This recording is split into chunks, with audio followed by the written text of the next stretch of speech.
মুখ্যমন্ত্রী সবার মুখ্যমন্ত্রী হতে পারেননি। মুখ্যমন্ত্রীকে তো বলেছিল বাংলার মেয়ে। কেন মুখ্যমন্ত্রীকে কালকে 1000 পুলিশ নিয়েছে দড়ি বেড়া ঘিরে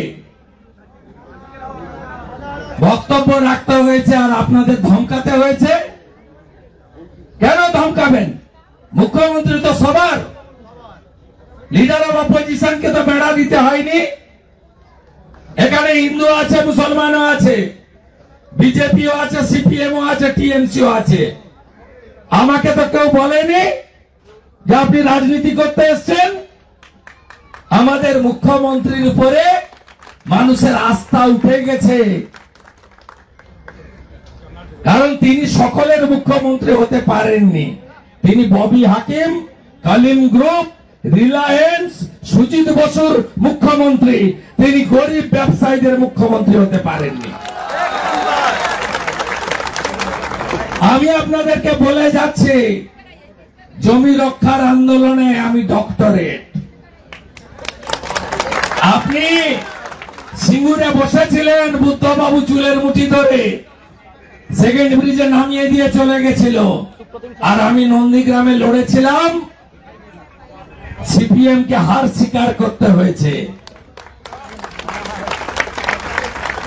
আর মমতা ব্যানার্জি, আপনি আমাকে হারাতে গেছিলেন, আমি আপনাকে হারিয়ে ভবানীপুরে পাঠিয়ে দিয়েছি। আপনারা অবস্থান চালাবেন। গৌরাঙ্গদা, झंडा का जरूरत नहीं है, पार्टी का जरूरत नहीं है।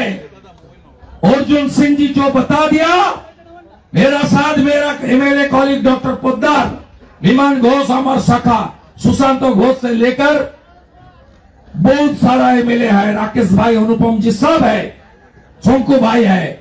हम सब एक साथ आपका धरना अवस्थान में शामिल होने के लिए तैयार है।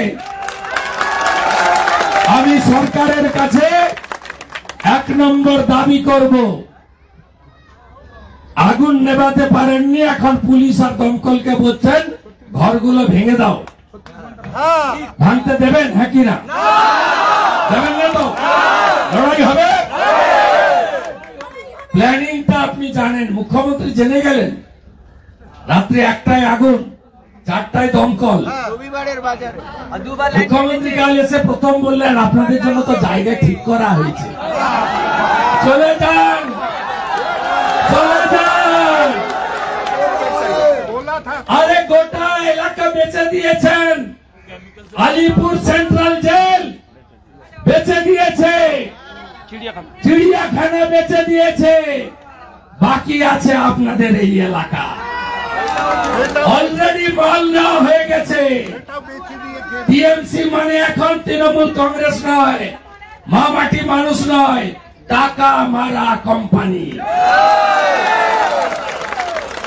তাই মুখ্যমন্ত্রী জেনে গেছেন জায়গা ঠিক হয়ে গেছে, চলে যাও। 1 লাখ দিলাম, আরে তোমাকে 1 লাখ দিচ্ছি, তুমি বাংলা ছেড়ে চলে যাও। নতুন নতুন আপডেট পেতে সাবস্ক্রাইব করুন নিউজ আপ ডেইলি।